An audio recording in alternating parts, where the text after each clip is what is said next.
Welcome back to Season 3 of Unapologetically Woman. We're celebrating phenomenal women all across Kentucky who make no apologies for their perspectives or the impacts that they're making in the community. Today we're celebrating Nicole Bushiri.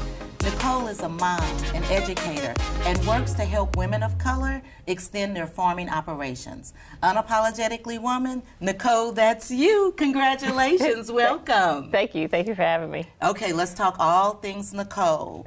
You were born in Zimbabwe. I was born in Zimbabwe, and I moved here, well, not here in Kentucky, but I moved to North Carolina when I was 3. My mom is from North Carolina, and my dad was born in Zimbabwe.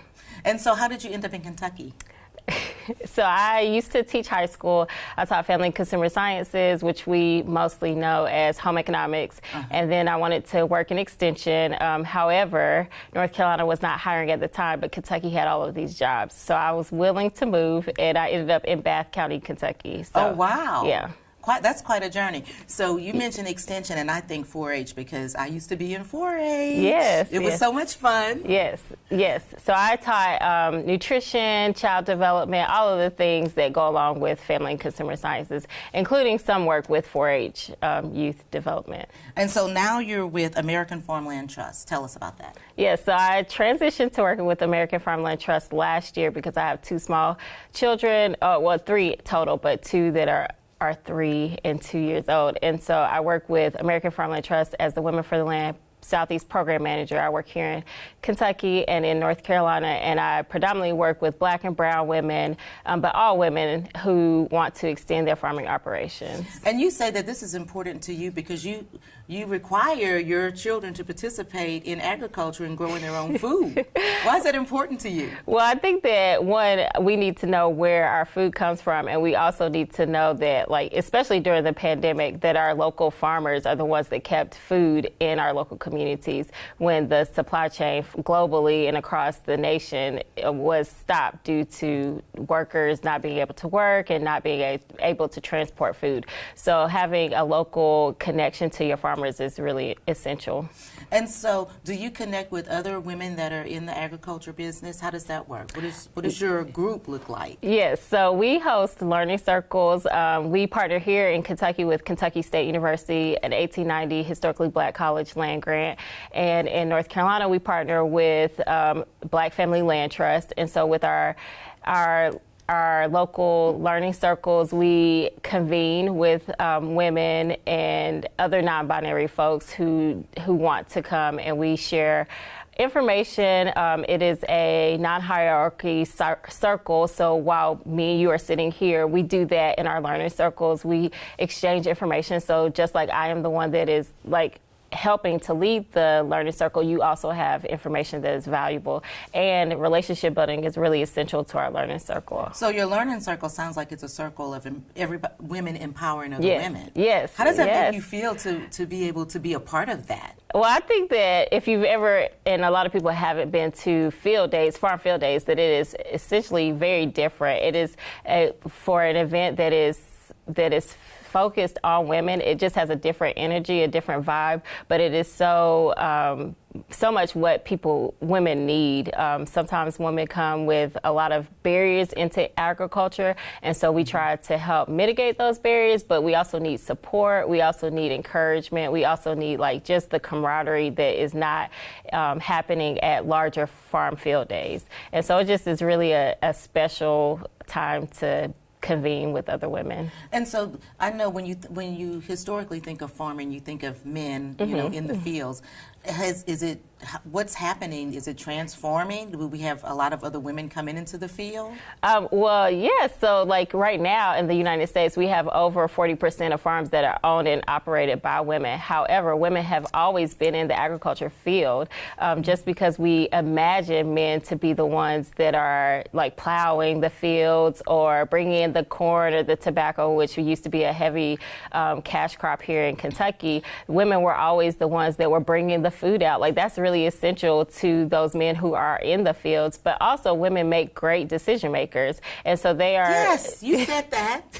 She said women are great decision makers. We are. And so we also are supporting our farming families. Like, that is really essential. So even if women currently are working outside of the farm, because we have to, we need health insurance, we need child care, those are really essential parts to having a successful farming operation. Wow. So you're really busy because you're also a part of Young Professionals. Tell us about that. I am a part of the Urban League Young Professionals, and I laugh because I'm the secretary of our organization. And you bring your kids with you to the meetings. And I do bring my kids to meetings. I think that my mom is really the inspiration to that, because when I was younger, she would take us to all of these community events. And so me and all of my sisters are really community focused and driven. And so if you don't bring your kids, then they're not going to have that instinct to be like, I need to go to that city council meeting, I need to join Young Professionals, I need to join NAACP, or whatever those organizations are that mean something to you personally. So you're being intentional about what you're teaching your kids already. I am. I was an educator, so I do think, now I'm not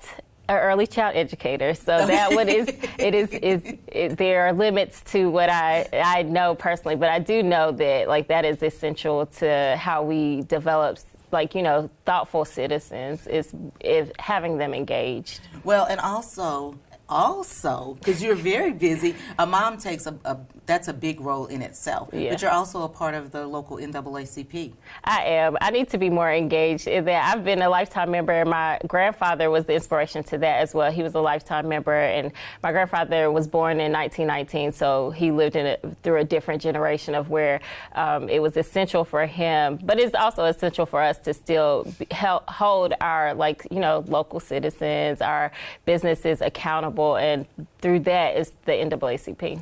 So what do you think your grandfather would think of you now? I hope he would be proud of me. I hope he would see that that he has taught me, whether he was like he was a silent giant that I think of. And so I hope that he knows that I think about him and, like, the things that he's taught our entire family, not just me.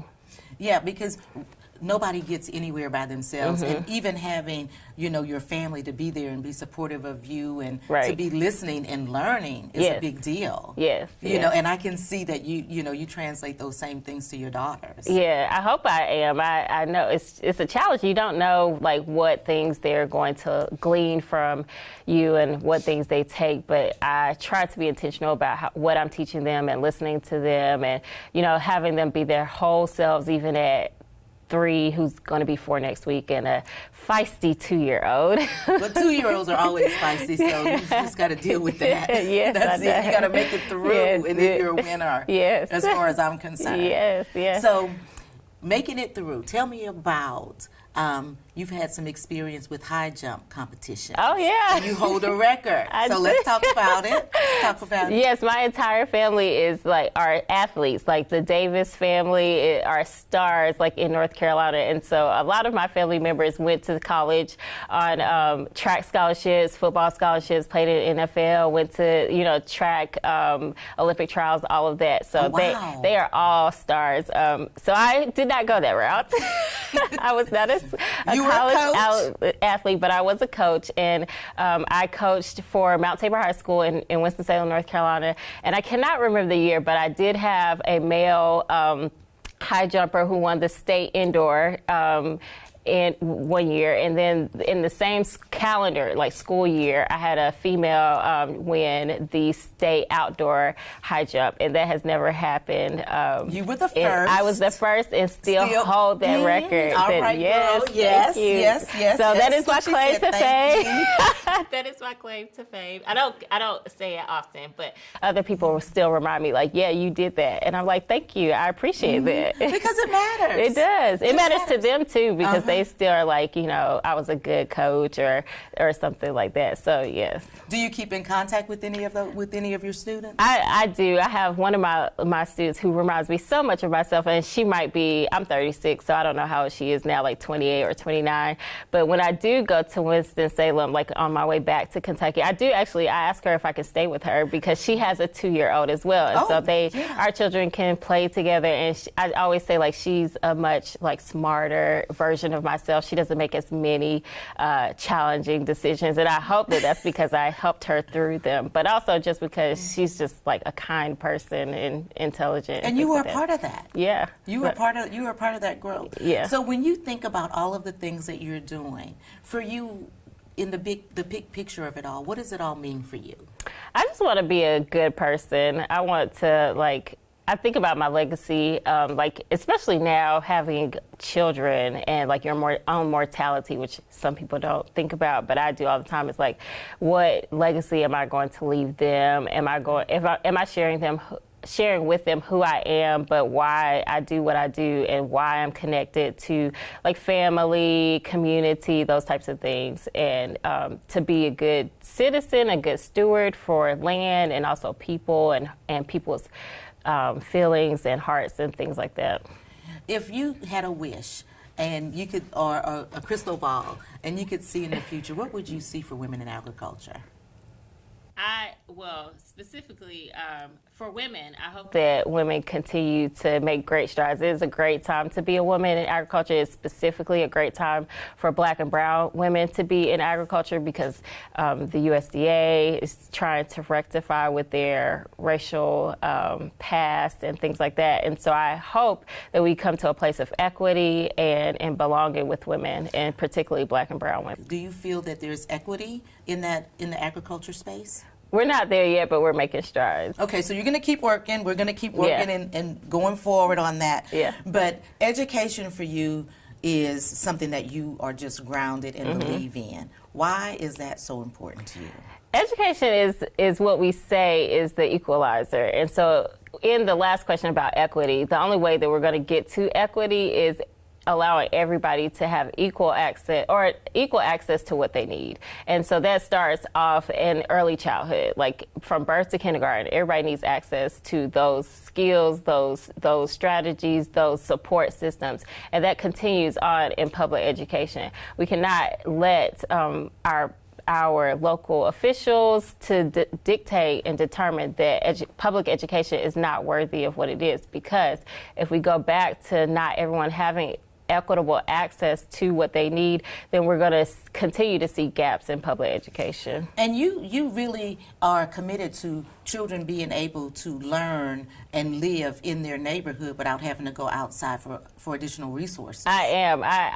I attribute that to Nicole Hannah-Jones. She is one of the people that I look towards when they talk about public education, especially as a Black mother, a parent of Black children. I believe that when we take out, public schools out of neighborhoods, then what are we saying about that neighborhood? Are we devaluing the neighborhood? Do we have to say that those kids should not be able to be educated in their neighborhoods? And while we know that their housing is tied to the funds that they get in public education, that we should do a little bit more to make sure that everybody has what they need and that they don't have to travel across town or go to another county to be able to get a quality education.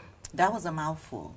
So we're going to have girls and young women watching you. You're going to be like, wow, Nicole has it all together. I want to be like her someday. What kind of advice would you give them? I would say that I don't have it all together, and it's okay. It is okay. No one is perfect, and we should not strive to be perfect. We should really strive to be who we are and to be comfortable in where we are. So it took a lot for me to be able to speak. My mom is the one who said, speak your mind and never allow anyone to tell you who you are, because if they do, then they're taking away your voice. And so just be comfortable in speaking up and speaking out for yourself and then for other people who aren't able to do so. Thank you so much for being on the show today, and congratulations again. Thank you. I appreciate it. Continue to watch as we celebrate other phenomenal women just like Nicole. And you heard it from her. You don't have to have it all together, but just be who you are. I'll talk to you guys soon.